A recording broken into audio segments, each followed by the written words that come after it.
Good afternoon. I'm Ashade Masters with the Midday News. Special welcome if you're watching on onespotmedia.com. The latest crime statistics continue to show murders out of control, with the reported cases of homicides exceeding the numbers recorded in 2018.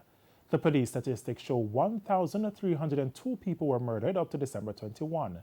TVJ's Prince Moore has the details. There are 8 days left in the year, and already murders have exceeded the amount recorded last year. Up to the end of December 21, 1,302 persons were reportedly murdered in Jamaica. That's 15 more murders than the 1,287 recorded in all of 2018. With 10 more days of statistics to compile, the picture is looking grim. In the last 7 days for which statistics have been made public, that's the period December 14 to 21, there were 29 murders, an average of more than 4 per day. The police division recording the highest number of murders in that week was the St. Andrew Central Division, which is administered from Halfway Tree. Next was the Kingston East Police Division, which recorded 4 murders in the week. The majority, 7 of the 19 police divisions in Jamaica, recorded no murders, while 5 recorded only 1 murder during the week. Of note is that the 7 divisions now under a state of emergency combined recorded 9 of the 29 murders. The 7 police divisions under a state of emergency are St. Andrew South, St. Catherine South, St. Catherine North, Clarendon, St. James, Hanover, and Westmoreland. The St. Andrew South Division, with 165 murders, has recorded the most homicides since the start of the year. St. James is next with 146. Prince Moore, TVJ News. And there's another call for the government to consider proposals presented by the parliamentary opposition to tackle the country's crime problem. The proposals include an end to the state of emergency. The opposition says this will allow the security forces to increase the deployment of personnel to crime hotspots. Opposition spokesman on national security Fitz Jackson believes the proposed anti-crime measures can be effectively implemented. We have put forward proposals, scrap the SOEs, put in static police, military posts in the various communities that we consider hotspots. We have called on the government to make more police mobile so that they can carry out investigations in the areas that are so in need of such policing on the ground. And of course, I have asked, call and appeal on the government to pay the police a sum on a one-off basis, given the extraordinary circumstances that the government has caused them to work on with the overuse of the SOE. Those are just some steps that can be done to ameliorate the situation. They won't solve it overall, but these are contributing solutions. The Jamaica Constabulary Force, JCF, is this afternoon encouraging the public to report all incidents, no matter how small. They are also calling on citizens to be extremely vigilant while traversing the roads during the holiday period. Members of the JCF gave these and other tips at a recent JIS forum. This time of the year is often plagued with robberies and attacks. However, the police receive less reports. Now, in this age of social media, citizens instead go online to share the incident. Head of the JCF's Constabulary Communications Unit, CCU, Senior Superintendent Stephanie Lindsay, says sharing on social media is not enough. In many instances, we are not able to confirm those reports because those are not reported to the police. We hear them, so we will still pay attention to them because it's information coming to us. But what we really want is to encourage persons to report these incidents. Don't make the assumption that they are minor incidents and the police not going to find the item or we're not going to solve the case, so you don't report it. She says data coming from the courts show that more convictions are being made for minor crimes which are reported. As such, citizens are being encouraged to report and take matters all the way. Now, road safety is also another major concern for the JCF, especially this time of the year. Head of Operations at the Public Safety and Traffic Enforcement Branch, PSTEB, Superintendent Courtney Kubry, highlighted some accident hotspots which motorists must bear in mind. The Spanish Town bypass, accident-prone areas, the Old Harbour Main Road, accident-prone as well. We have the North-South Highway. We have frequent accidents happening when descending that slope close to the Miami Bay roundabout. He also flagged the Washington Boulevard and the recently upgraded Mandela Highway as another set of hotspots. Superintendent Kubry is reminding motorists to obey the rules of the road and drink responsibly, especially in this period where a number of parties and events take place. Local ICT company Geotech Vision has carried out its plan to take legal action against state-run entity eLearning Jamaica.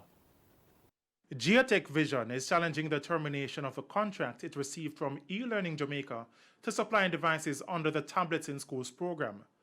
In an update to our news center last night, ICT project manager at Geotech Vision, Stephen Wedderburn, confirmed that the matter is now in court. They are pursuing all available means in order to get this thing settled as quickly as possible. At this point, it looks as if we are going to be going into arbitration, court-appointed arbitration, and we wait and see what happens. But we hope that it will be resolved as quickly as possible. Geotech Vision contends that there is no merit to the decision by eLearning Jamaica to end the contract.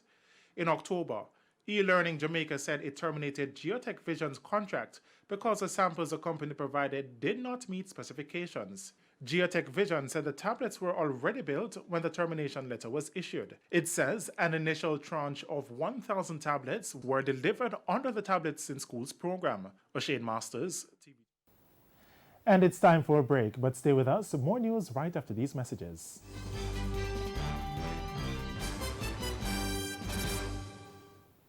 Welcome back, continuing the news.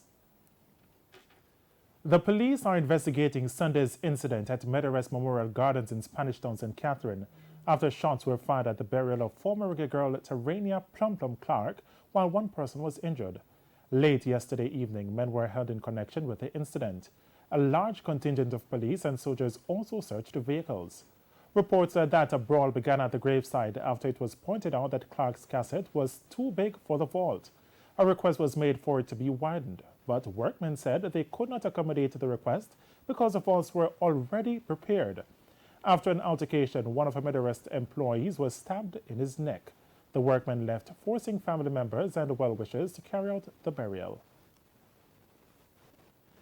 Several motorists are raising concern about the coastal erosion in Morant Bay, St. Thomas, which is not only endangering driving, but also businesses. TVJ's Kalisha Williams tells us more. Driving on the edge is the reality of some motorists in Morant Bay, St. Thomas, especially on Wharf Road. But in recent months, it's become a cause for concern, and this is why. Underneath, the roadway is slowly breaking away. Residents say the nearby sea is to be blamed. The water almost come on the road, and I think time gradually go away. The road, I think time will play. If our next disaster go like a storm come here one more time, we're not going on more road. Well, I'm very concerned because I am a driver along the road, and sometimes when two vehicles meet up here, it's difficult. Some of us swipe to the left, go to the right to avoid accident, and it's very hollow. So I'm very concerned, both even pedestrian and motorists. The edge of the road has also started to deteriorate, and residents say so far it has caused numerous near-death experiences. Sometimes I'm inside the office there and I hear tire screech and I hear impact. The last time I heard it, it was slightly raining, June, not heavily, and I heard this screeching and I heard a boom. I went up there, look out, there was a truck. They put some tires around there to kind of avoid the vehicle from going over. And the tire catch up the truck. But not only are lives at risk, but businesses too, like the Morant Bay Villas, which is adjacent to the breakaway.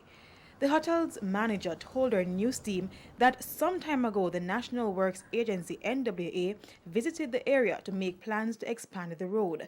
However, he says to date nothing has been done. Communications and Customer Services Manager at the NWA, Stephen Shaw, says the agency is aware of the matter and that plans are underway to fix the road. We expect that the works will start early into the new year.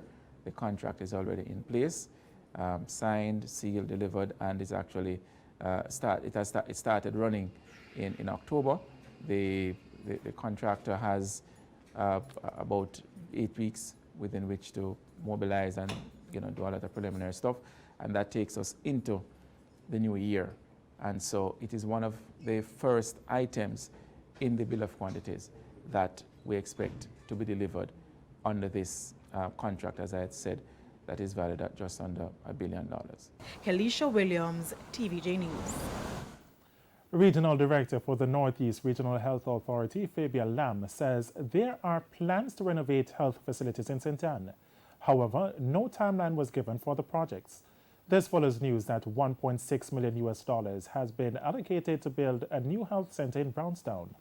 In St. Anne's Bay, the St. Anne's Bay Health Center will be upgraded to a comprehensive clinic, which means that it will offer even more services than it currently does.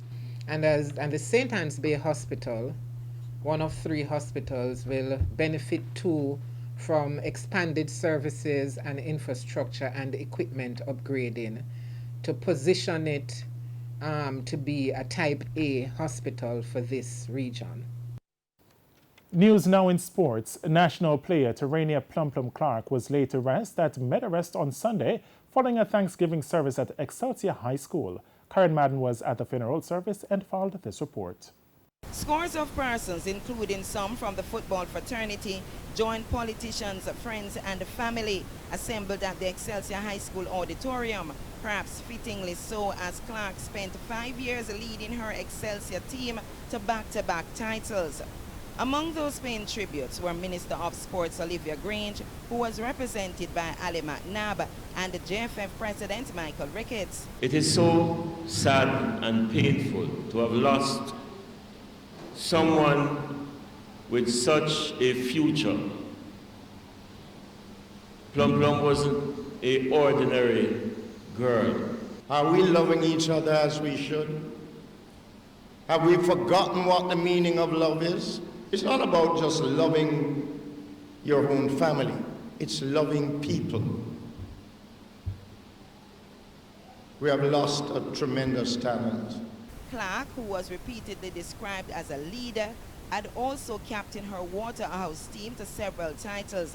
On Sunday, her teammates could not contain their sorrow. I look to you. I look to you.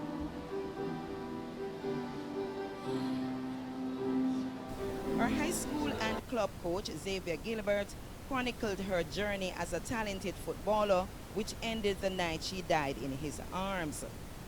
Several members of the Reggae Girls team were also in attendance, and some of them shared their emotions with TVJ Sports. Very respectful, always open to learning, listening, and try to, be the best version of ourselves. And to see her life cut short, it's very unfortunate. She had great potential. She's such a great player and an even better person, and it's not here anymore. It's kind of difficult to deal with.